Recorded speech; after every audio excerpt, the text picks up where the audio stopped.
Hello everyone, good morning, good afternoon, good evening. I'm Paul Stevens, editor of Short-Term Rentals, and welcome to this Rockstars 4.0 webinar on Where Do the OTAs Go Next, sponsored by Flywire. This is me, Paul Stevens, editor of Short-Term Rentals, part of the IHM portfolio. And now check out this short video from our Rockstars series sponsor, Flywire.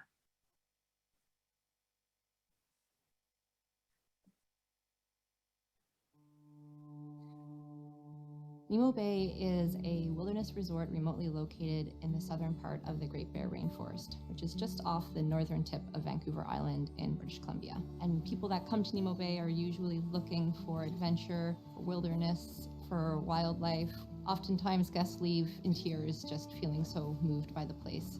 What really appealed to us about Flywire originally was just their ease in payments for credit cards, because at the time our credit card payment was not easy by any stretch. People would have to go to the bank to do a bank wire transfer, or they'd have to call us with their credit card information. We'd have to write it down. There's a lot of room for error, and if someone had a trouble with a bank wire, we'd have to try to resolve it on our own. If not, we'd have to call the bank. It was just very complicated. There was nothing easy about our payment system. One of the great things about Flywire is it will automatically convert into their currency if they wish. Then they have the option of paying by credit card or by wire transfer, and it's just a click right from their living room, right from their computer, right from their phone. So it's just made the payment process so much simpler and easier for them. I've been totally blown away with how much it really transformed our payment system for both our side of things as well as our guest side of things. Within our work week, we save about 25% of our time not having to worry about payments. It really allows us to focus on our customer care and really giving us the space and time to really focus on our guest experience. I can't say enough good things about Flywire and how it's transformed our business. We've saved money with Flywire, and just working with the Flywire team has been an absolute delight. So a big thank you to Flywire for sponsoring this series of webinars. And in terms of webinar guidelines for today, please keep your sound on mute and your camera off if you're not speaking. I'm being ably assisted by my colleagues Justin and Joe today. All the details you can find in the chat, so please do post any questions you have there as well. And a recording will be sent round to everyone after today's session. So let me begin by introducing our Rockstars lineup for today. And we're going to start with Thibault. Please introduce yourself, Thibault. Hello, everyone. Thibault, I'm the founder of Rental Scale Up. We are a media. We talk about the industry, the big trends, what's happening, and we also do product marketing and consulting for vendors in the industry. Merci bien, Thibault. Okay. And Will, next, please. Hey, thanks, Paul. Great to be here. So as mentioned, I'm Will. I'm a vice president at a firm called WestCap, which is a $6 billion growth equity fund based out of New York, San Francisco, and London. So at WestCap, we invest across several core thematic verticals in technology, with travel and prop tech being chief among them. Just for context, we're the largest investors in Hopper, Peak, Flyer as well, and real estate adjacent investments being Blue, Brown, and Sonder, relevant for today's discussion. Thank you very much, Will. And next up, we have Alex from Whimstay. Thank you, Paul. I'm stoked to be here with you fine gentlemen. My name is Alex Alioto. I am on the founding team, co-founder and head of growth and partnerships at Whimstay. We are a channel in the space, in the short-term rental space, and we focus on last minute. So basically we help property management companies and hosts fill out their expiring inventory last minute. Thank you very much, Alex. And last but not least, we have Stephen. Hi, everyone. Yep, very excited to be here. I'm Stephen, Managing Director for North America for Holidu. Holidu is based in Munich, and it's one of the world's largest OTAs specifically focused around vacation rental. It's a hybrid model between metasearch and OTA. Thank you very much, Stephen. So for context for today's discussion, our panel are going to be discussing the latest with the OTAs against the backdrop of Airbnb's 50+ winter upgrades announced a few weeks ago, and Vrbo expanding its Fast Start program to entice hosts from its competitors. We're also going to be looking into our crystal ball and analysing the next generation of OTA, including the soon to launch Hopper Homes. I know that's going to be one of the focuses of our discussion today. And finally, news from two of our speakers. Stephen, we have there from Holidu, joined, I believe, back in January, Stephen. And Whimstay has also been in the news too, as it seeks to appeal to these last-minute spontaneous travellers. So let's begin today's discussion, and Thibault, I'm going to direct the first question to you because I know you've got a couple of slides that you've prepared for us. I should clarify, of course, that you are a former Booking.com employee first, but the question I wanted to ask you is, how have you seen Airbnb, Vrbo, Booking.com, these OTAs that we've already highlighted, positioning themselves differently since the pandemic? Yeah, exactly. So I'm a property owner. I did work for 5 years at Booking.com, and I do list my places on different channels, which obviously gives me a view of this overview of the market. And actually, I get skin in the game as well. So I may try and share slides. So I promise it's not long. It's like 4 or 5 slides, I think. Bear with me. I need to share my screen, and let me do that. So the idea is to talk about how the brands have repositioned themselves. And for that, I need to be able to see the right thing. There we go. Let me know if you can see my screen. Fantastic. Yep, we're good.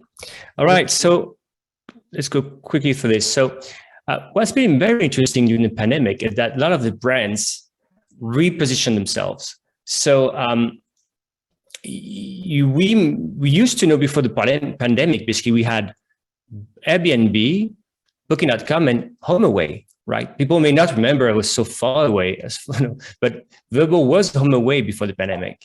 That was the name of the group.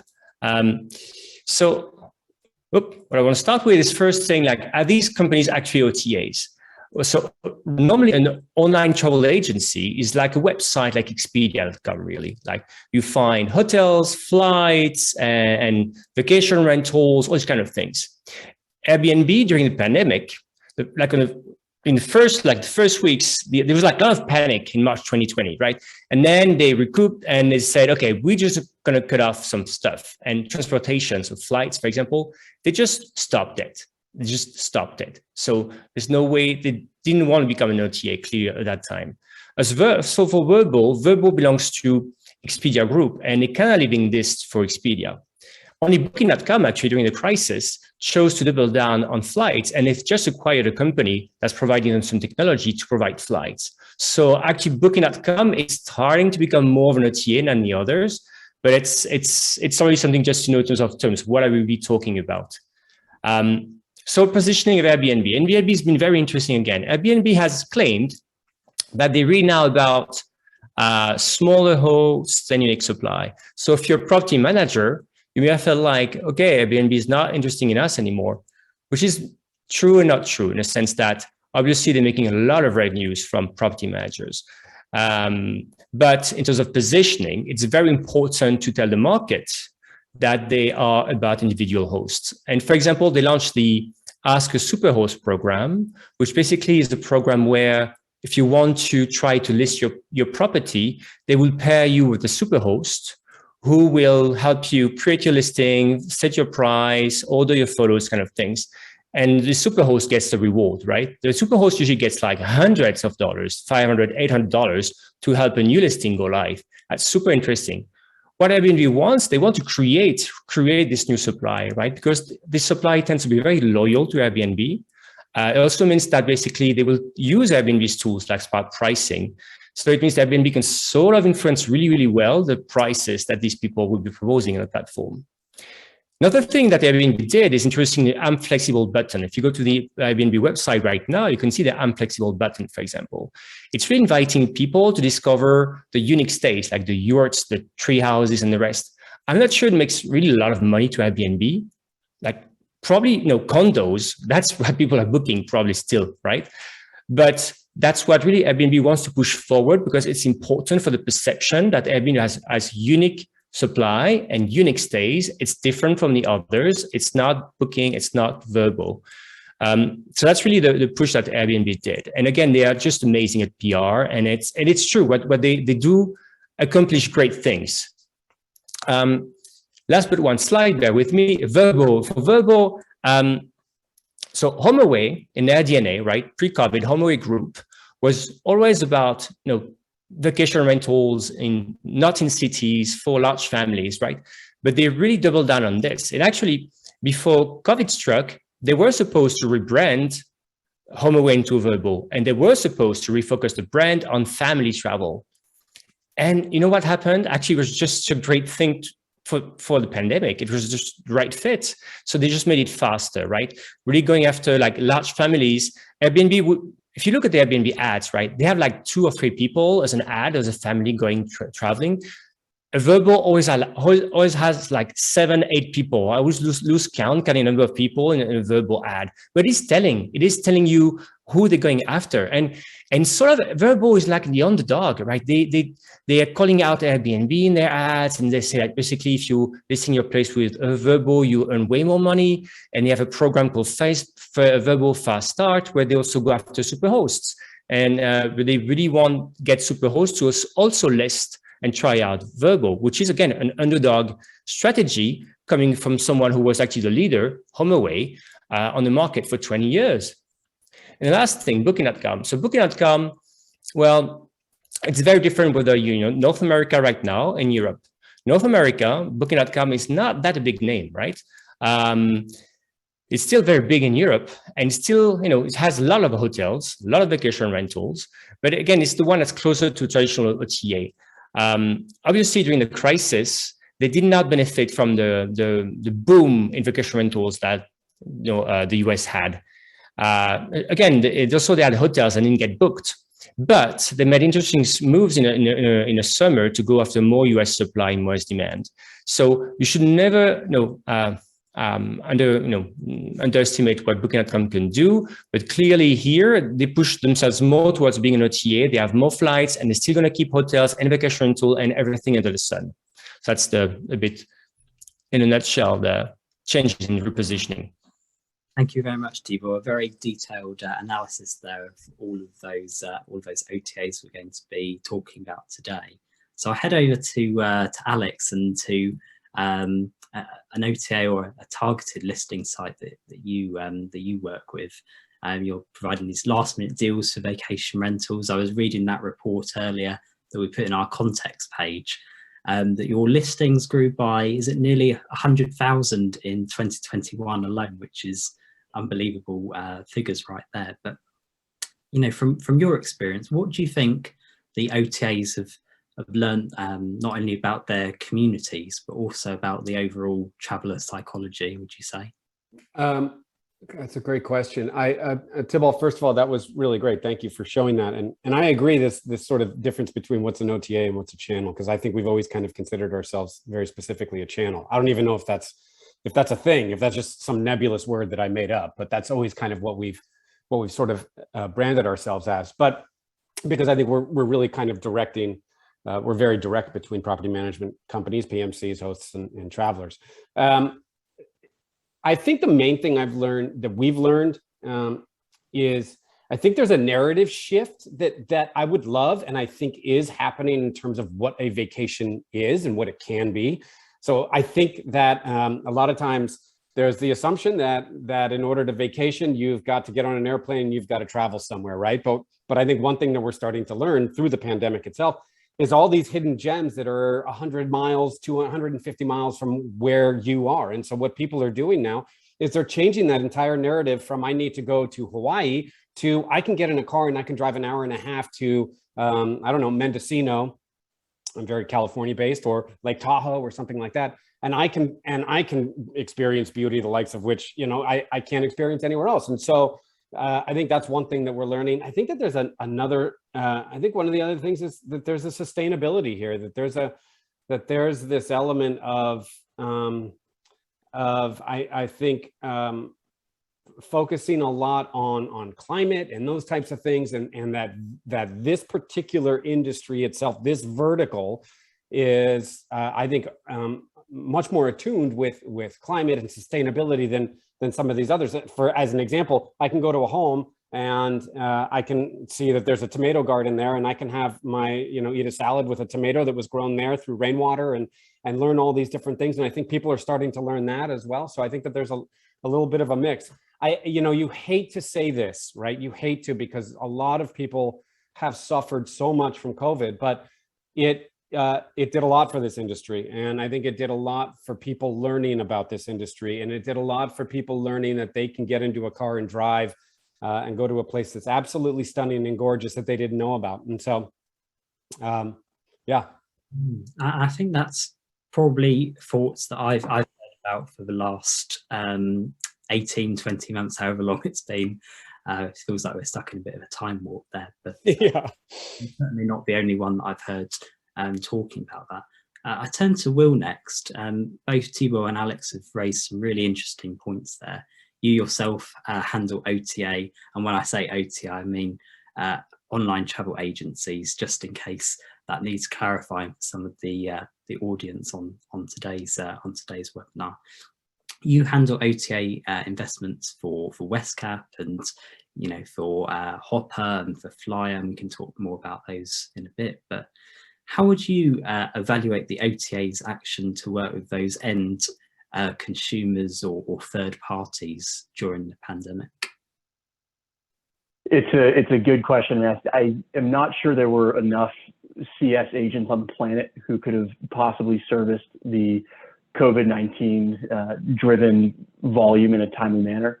So I think there was a very immediate reaction and perception of silence on behalf of the distributors, meaning the OTAs, as well as the suppliers themselves, which I think hurt the consumer supplier, consumer distributor relationships, where early days in all of the panic uncertainty, there was just a big question from consumers, particularly those who weren't booking supplier direct, who were asking questions of, am I just being robbed by this intermediary? In air in particular, I think this consumer pain was exacerbated by the reality that airlines are most of the time merchant of record in these transactions. And so the third-party distributor, being the OTA, are beholden to airline payment processing speeds, as well as the underlying airline or hotelier willingness to actually provide the refund. And their relationship with the end consumer is thus a derivative of that kind of supplier decision. So I think where you ultimately saw this great unwind and refund, where airlines returned $13 billion, you saw Airbnb refunding $350 million to bookers. Then ultimately, with the supplier reaction and their supply partners, they ultimately set up a $250 million fund for their inventory partners. There was this great unwind that took time, but I think ultimately the broad consensus is that it transpired well. I think any quick Google would highlight some case studies where this is still playing out in some corner cases of unhappiness. But I think broadly, I think what this has culminated and led to is just a trend towards consumer education and increased transparency and communication, where OTAs as intermediaries, as agents helping facilitate this booking, are trying to help their consumers understand where their money is, who is kind of the right counterparty. I think it's difficult to say, oh no, go ask Delta where your cash is. I don't know if that's an acceptable answer.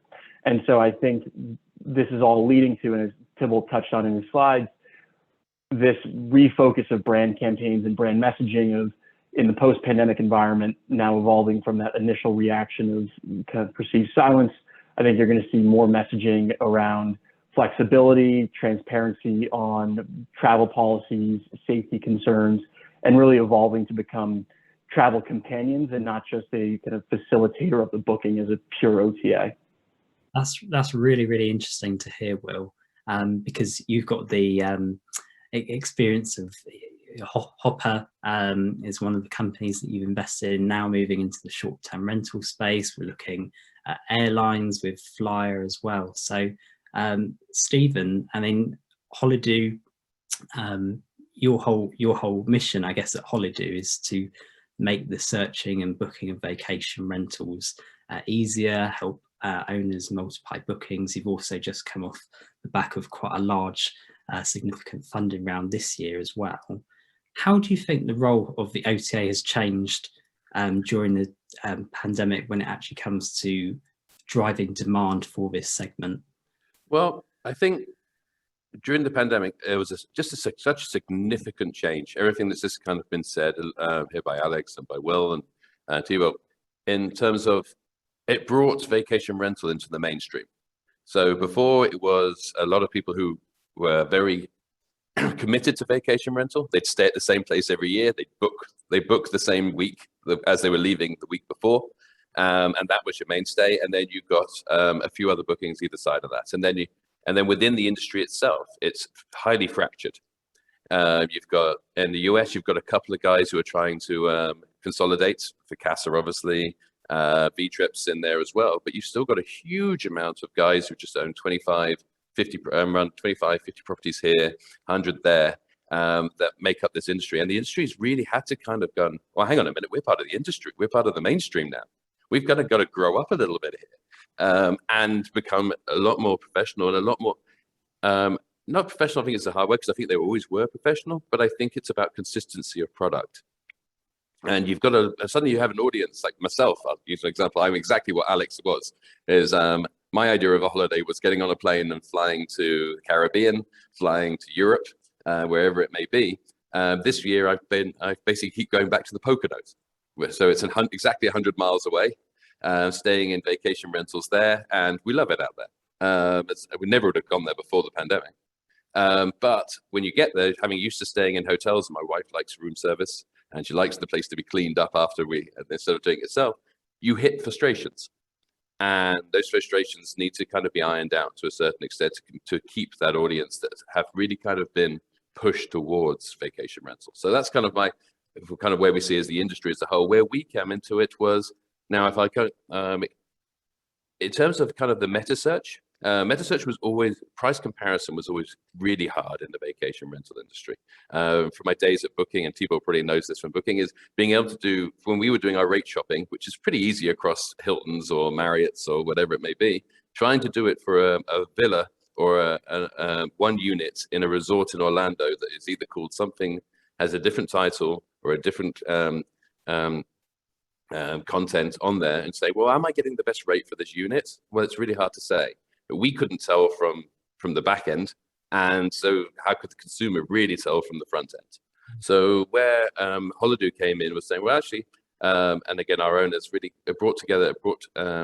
invented some photographic kind of recognition software that said, okay, well, we'll look at the photos first, and then we'll look at the geo second, and say, actually, this is the same apartment on Booking, on Vrbo, on Airbnb, or on Direct, or on TUI, or Red Awning, whoever it may be. So we know that now we have the same unit. So we're able now to see if the rate is the same across the industry. And what they found was, it was crazy. The rates varied by like 55% across different platforms for different reasons. And we're like, okay, well, there's a gap here. So that's where the meta search came in, and saying being able to identify across all the different platforms and ensure that the customer gets the best rate.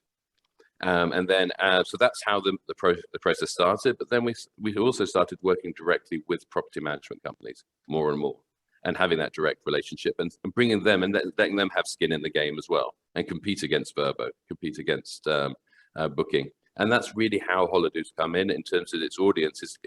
And I always see the OTA's role, and again, a bit like Will said, it's about reassurance from a customer point of view. We provide reassurance.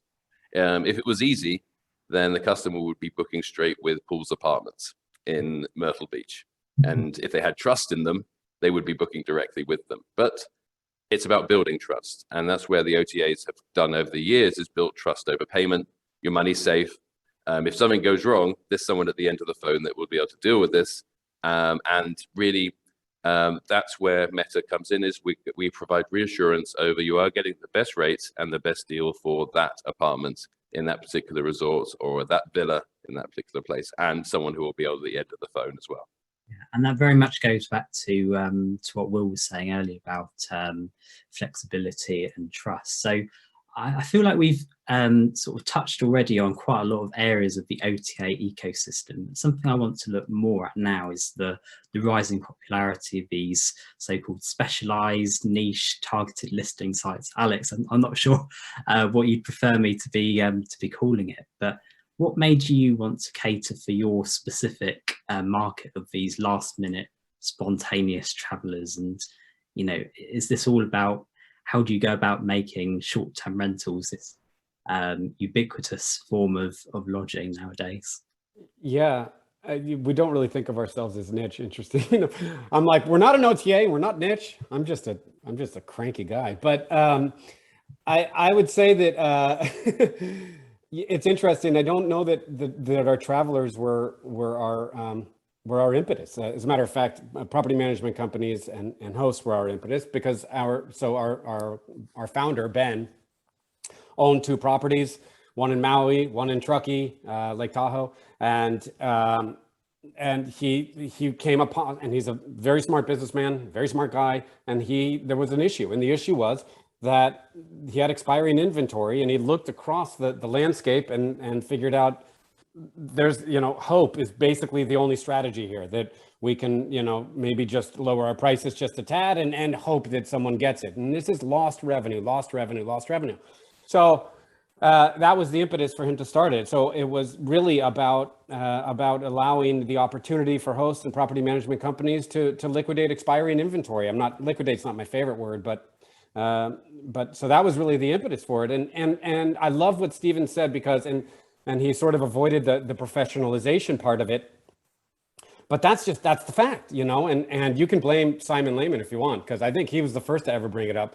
And I use it all the time, because that's exactly where we are right now. I mean, I think we've come from this, and that's not to say, again, I got to piggyback on what Steven said. It's not to say that there's not professionalization within the 1 to 100 property management companies. It's just that professionalization is now needed. And so that means all the software's got to be there. That means all of the things that any traveler who would ever book on a hotel, we've got to be able to match that, right? And that starts with giving any type of traveler every kind of option. So Hotel Tonight is a major player in the hotel space, right? And they're doing exactly what we're doing. So it's like we need to make sure as an industry that we are catering to these travelers. I don't know what this number looks like now, but over half, 58% of all Whimstay travelers over the last 6 months, and this is about 2 months old, so I have to look at it again, had never booked a vacation rental before.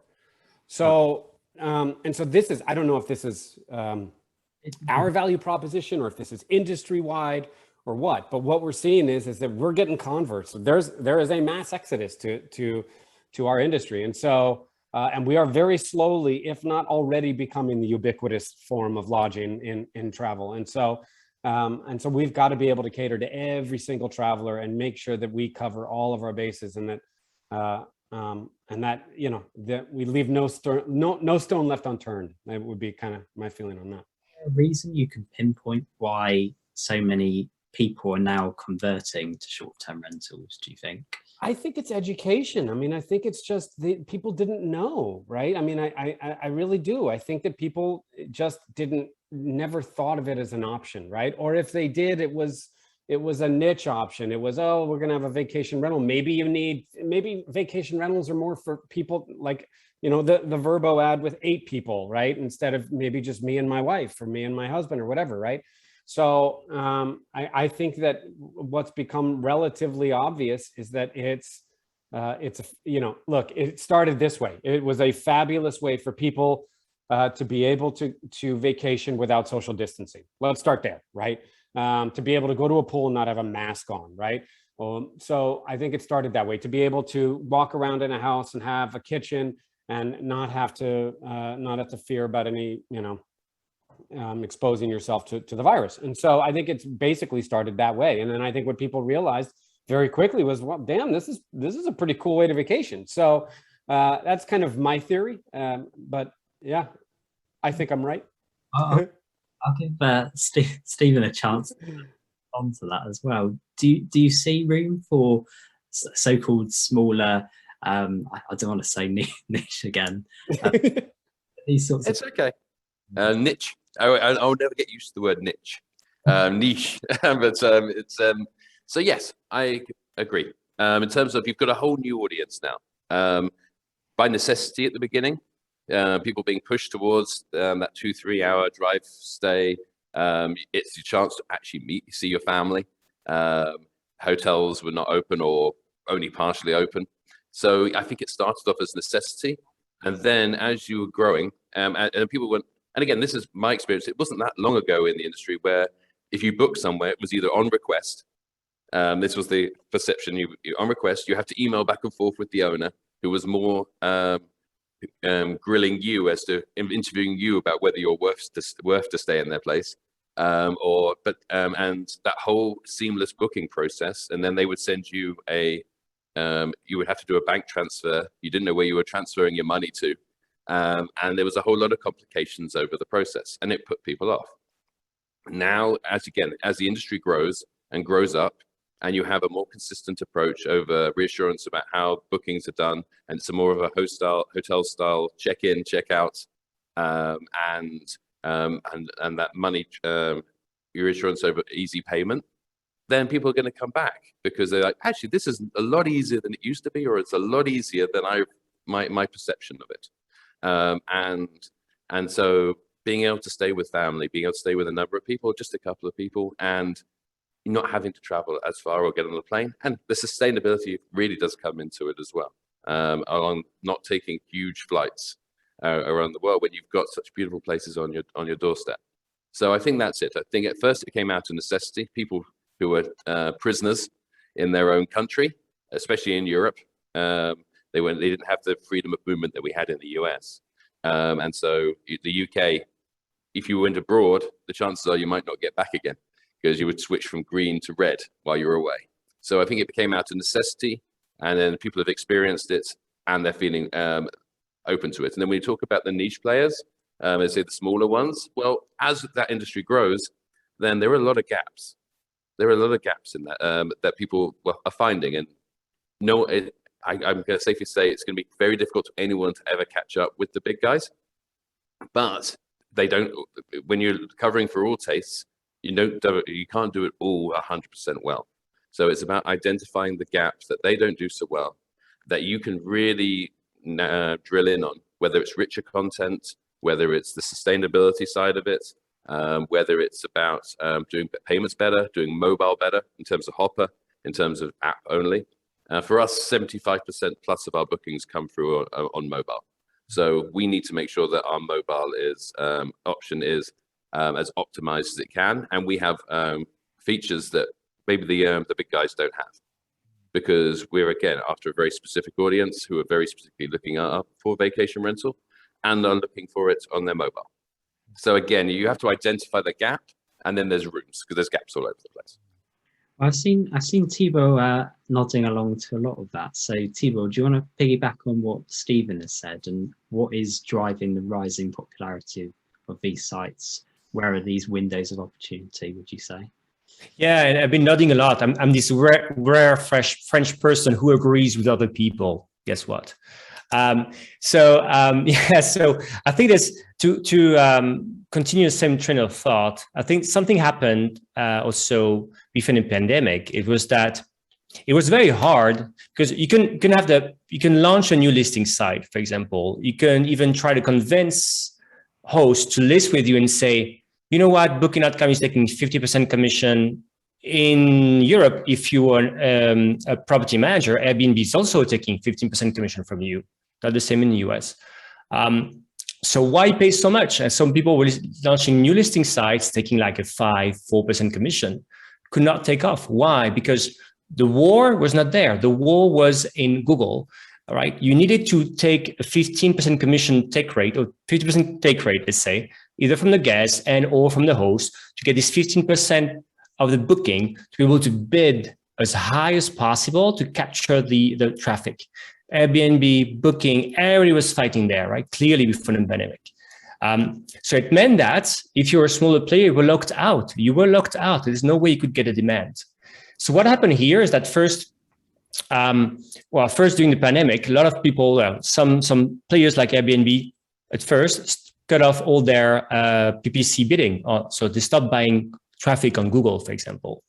But also what happened is that some new actors raised a lot of money, right? We're talking about the Home2Go SPAC deal, or we can mention Vacasa, and we can mention Hopper, and all these companies. They have a lot of money to spend. They have a lot of money to spend, so they can bid as well, or they can buy traffic for a while, right?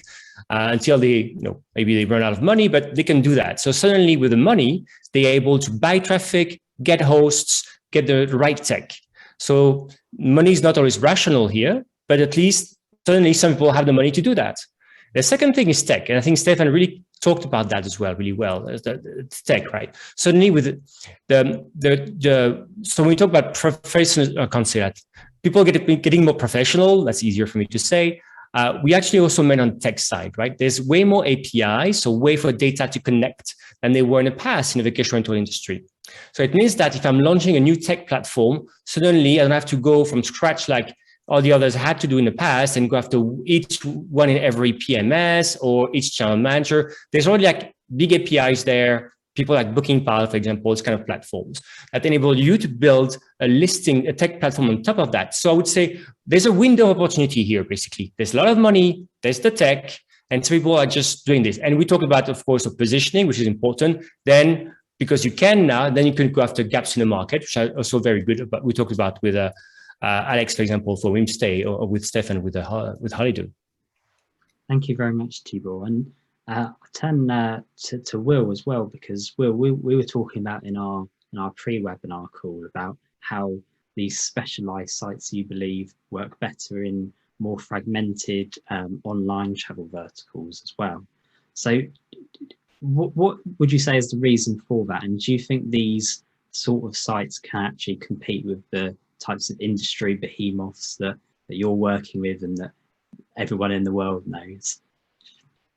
Yeah, so taking those in part, I think there is, and actually is being perfectly demonstrated by Whimstay and Holidu, there's massive two-sided value to participants in value chains that can create trust and access to the consumer, as well as help drive yield optimization of the supplier, particularly when you're dealing with expirable finite inventory. And so vacation rentals are a great example of this, but you see this across all travel verticals more broadly. It works really well in fragmented or offline verticals because, to some of the points Stephen and Alex were alluding to in kind of origin stories, is there's a pretty big disparity and there's a lot of white space to go between where the industry is today and getting to an equilibrium of kind of frictionless digital booking.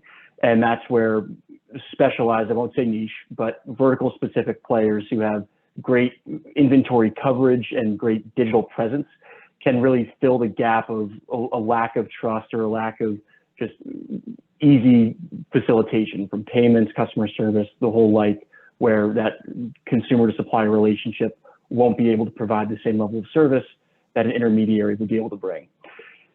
As it pertains to the question of how you compete against the behemoths, I think the first thing to note is that given how big the travel market is, it's a good problem to have when you're wondering if how do you take on booking on their kind of home turf. That means that a lot of other things have gone well to that point.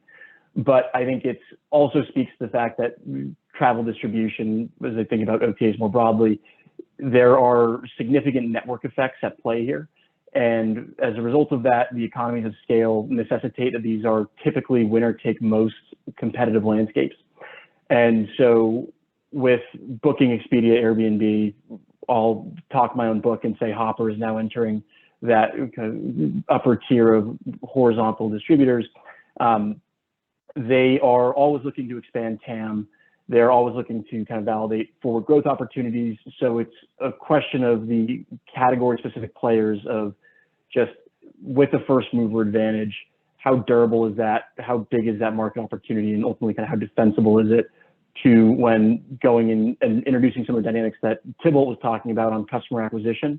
What is the response when Booking, Expedia, Airbnb turn their $14 billion of marketing spend on a particular channel and make that top of funnel acquisition really expensive? I think in summary, I think verticalized players will and need to exist, particularly in categories that are fragmented offline or predicated on a long tail of inventory. But once you get to the real kind of scale and look to have cross-category offerings and bolting on air, for example, like booking, that's where it just becomes a question of how are you acquiring top of funnel, how are you differentiating your value proposition, and ultimately figuring out a defensible strategy that won't have you beholden to needing to beat Google on, or sorry, needing to beat booking on Google AdWords. Fantastic. And just a reminder as well to our audience today, if you've got any questions for our expert panel, then please do post them in the chat, and we will hopefully have time to answer those before the session closes today. One thing I think we're in danger of slightly missing out on at the moment is the sort of, there's been this debate in the industry about direct bookings versus third-party listing sites. It's almost seen as quite a conflict nowadays. So Stephen, I didn't know what you see for the future of this debate as well, and what are the advantages for Holidu and kind of your positioning within this space? So there's always been this debate. I've been in the industry for 20 years, 19 of those with booking, and that debate was going from pretty much day one. A direct versus the OTA booking. I always saw it as the two needed to coexist together, because one often relies on the other. The direct booking is not often as cheap as people think it is. The marketing dollars you have to spend to get that direct booking can also, if not be more expensive, but at least as expensive as getting a booking via an OTA. But for me, and Expedia always used to say it, and it's true, is it's about marketplace. You've got a huge, significant increase of people who are coming into the industry here, so travelers who are coming in to look at vacation rental, who've never stayed in a vacation rental before, as Alex said, who've only ever used to staying in a Marriott or whatever it may be. And so again, it's about reassurance on the OTA side, and it's about providing a spectrum of that marketplace of Myrtle Beach, all the options in Myrtle Beach. And at that point, it's when the booking's made, it's then very much down to the individual PMC to turn that person into a direct booker next time. So as a source of new bookers, then it's great. You've got your base, the people who booked every year at the same place and love it. Then you've got the people who are really understand the industry, the area, and know what they want. Again, who book direct, but it's about those new bookers, and it's about bringing new people into that industry. For us, what I love about the Holidu model when I first came in was it wasn't just about providing Verbo and providing booking listings on there and taking basically a cut, because that's the distribution deals we have, but it was about we push the individual brand as well. So if someone works directly with us and they have the best rate, which they should do because it's their product, then we would be pushing Paul's apartments on the front page as an alternative, against Verbo. So we basically are already from the very beginning pushing that brand and starting that conversation. We also don't stand in the way between the customer and the booker, the customer and the PMC. So instead of having it as Airbnb 123 at whatever, it is actually the contact details. So we actually facilitate that conversation and help them from the very beginning to have that relationship directly with the customer and turn that customer into a direct booker next time. So I think from a marketplace point of view, for a new booker, it's necessary to have OTAs because they bring people into the industry and help people make a decision. At that point, it's about turning them into a direct booker next time. And that's okay with me. Yeah, you're giving me an idea for a company here, Steve. Alex, do you share Stephen's view there? Do you believe that or do you see these channels, OTAs, meta search, all coexisting harmoniously? Is there always going to be this debate? Are they all invaluable, or is this some sort of overplayed debate, would you say? Yeah, I mean, my constant nodding and pointing at Stephen, I think, gave it away. I mean, yeah, 100%. It's acquisition and retention. That's it, right? And so it's use OTAs and use channels as a way of acquiring. And our, we have a relatively low commission on the PMC side, 3%. That's a cost of acquisition. At that point, work your magic and do everything that you can to get that traveler to next time book directly with you. And so I don't think there's any better way for a PMC to acquire new travelers than through OTAs and channels. So I don't think it's it's direct channels V or channels V direct booking. Just take away the V. It's all complementary. So and we also I will say this. And I'm glad that Holidu does that, is that we give all unencrypted information. I think you have to do that, right? And so allow the PMC the opportunity to retain that traveler. So I agree with Stephen 100%. Fantastic. And Will, you've heard there Alex and Stephen talking there about channels and meta searches and OTAs. I'm going to slightly move this conversation along a little bit, because we're now sort of seeing, as Alex says, appealing to these last minute spontaneous travelers as well, all sorts of new demographics. How do you think OTAs can actually reach out and appeal to more demographics moving forward, whether it's Gen Z or it's specific targeted groups of people? What do you think we need to consider here? Yeah, but I think broadly it's just staying current and meeting the consumer where they want to be transacting and discovering. So again, Hopper is a great case study here as we think about just a macro trend of travel booking. Everything's been moving digital. Everything's been moving from digital to mobile. Hopper made that bet about now 6 years ago in the app native exclusivity.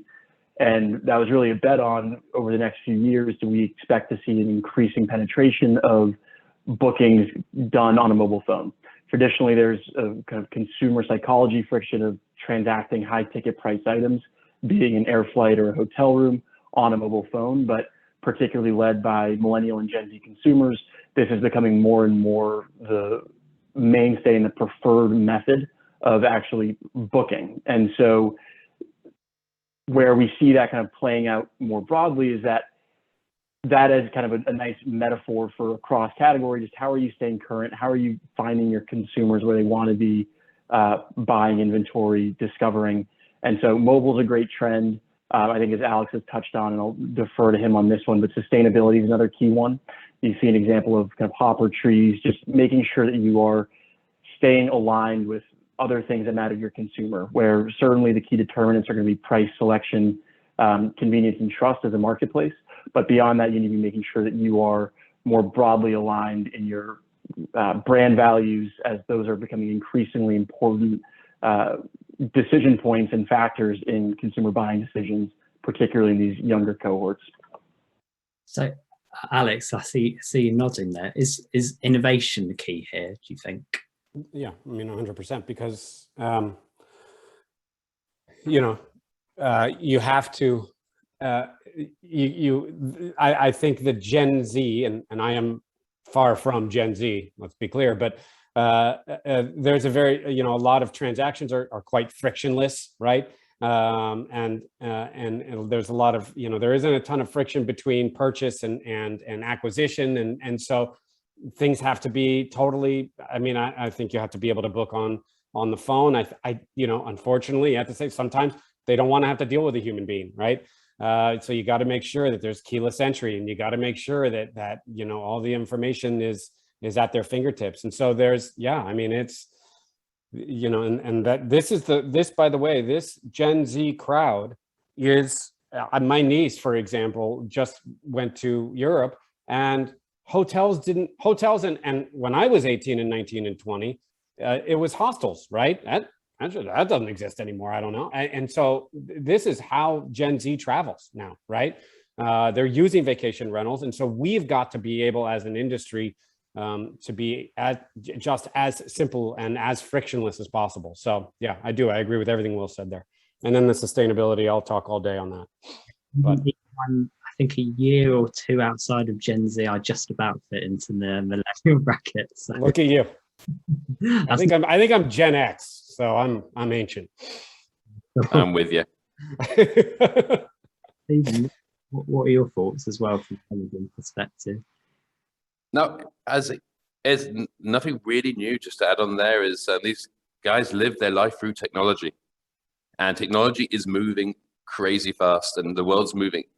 The world in the last 10 years compared to maybe the last 30 years before that, it's insane. And so it's down to the individual, again, if you call it a niche or different channels, there's so many opportunities, there's so many gaps there that you can take advantage of just by using technology smartly and using it well and providing, again, the seamless experience that is demanded. Amazon kind of set it forth. All these other guys provide it, saying if you don't actually provide it that way, they're not going back the next time. Someone else will take that booking. And so it is as much about keeping up with trends, keeping up with the technology to provide that booking experience that is demanded, not needed, but demanded. And we are seeing a whole new range of different OTAs and channels popping up. Thibault, we've spoken at some length already in a previous call, but you said that you see these different listing site families, I think you call it. What specific ones do you see rising to prominence if they're not already there? So, of course, the most prominent one being Whimstay and Holidu. So, this being said, well, I think we also talked about this, right? It's like we had this model of pure aggregation, right? You have to be the biggest in the world. That was really Booking.com's model, right? Being like number one accommodation provider in the world, so being everything for everyone, which I agree at some point, it could also be nothing for no one, right? Because if you stand for, in terms of marketing or positioning, it's kind of tricky to hold when people have a very clear mission, like Whimstay, for example. So you have this differentiated positioning we have nowadays, right? Airbnb really, really wants you to think about unique stays, yurts, and tree houses. Even though most people are booking a condo there, it's fine. It's about perception and branding. Vrbo really wants you to think about them for families, large families. So that's positioning. You have curation. We didn't talk about curation, right? Plum Guide, for example, right? Plum Guide is very proud to tell you that they only accept 3% of the short-term supply in the world, which is already a lot, but they are like they have like 300 data points, criteria to pick the right properties. So that's curation, for example. Marriott Homes and Villas is an example as well. So platforms, it's not about being the biggest, it's like having like a part of the market that can, hopefully that's making a lot of money, for which you can get, again, a lot of commission and get a lot of demand and kind of thing. And the last one is Hopper. We mentioned Hopper a lot in this call. I was like ticking things. For non-Americans, what's Hopper? So Hopper started out basically as an app where you could track flights and prices of flights, and you can know where to buy, right? Americans, tell me if I got it right, just tell me that. So they've pivoted during the crisis as well to actually starting offering the ability for people to book flights and hotels on Hopper. And now there's a big hype around Hopper Homes. First reason for the hype, they've been hiring everyone. I mean, everybody in the industry seems to be working from Hopper nowadays. Number two, they are great at marketing as well. Number three, I think in Q2, they were the most downloaded travel app in the US. The most downloaded travel app in the US was not Airbnb, was not Expedia, Hopper. And number four, well, it's interesting because basically if you think what they do for flights, they enable you to cancel more easily, which is horrible if you have a house in the Caribbean, because people can actually cancel more easily than in the past. They could not do that. But what's Hopper basically doing, they're telling people you can book this flight now, and if you pay like a few dollars, we can guarantee you're going to have the best price, or we're going to make it easy for you to cancel even 24 hours before the departure, even if that's not the policy of the airline. Think about this for vacation rentals. Vacation rentals are super not flexible compared with hotels traditionally, right? Imagine if they can bring this to the vacation rental industry. Suddenly, even if as a property manager or owner, your policy is not to be flexible, 30 days before, nope, sorry, you can't book my luxury property, can't do that. Imagine Hopper is able to say, you know what, user, if you pay some money, we can sell you a product that's enable you to cancel. So let's see what Hopper will do. That's maybe the price they could be doing, bringing flexibility to the industry. And by the way, this way they earn money with fintech products, not with travel. So that's another competitor suddenly.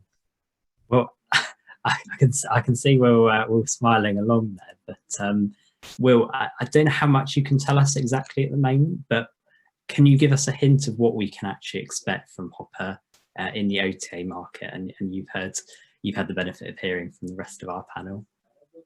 Yeah, I mean, I think Thibault did a great job, and I apologize for forgetting to clarify my American-centric and Hopper-centric outlook here.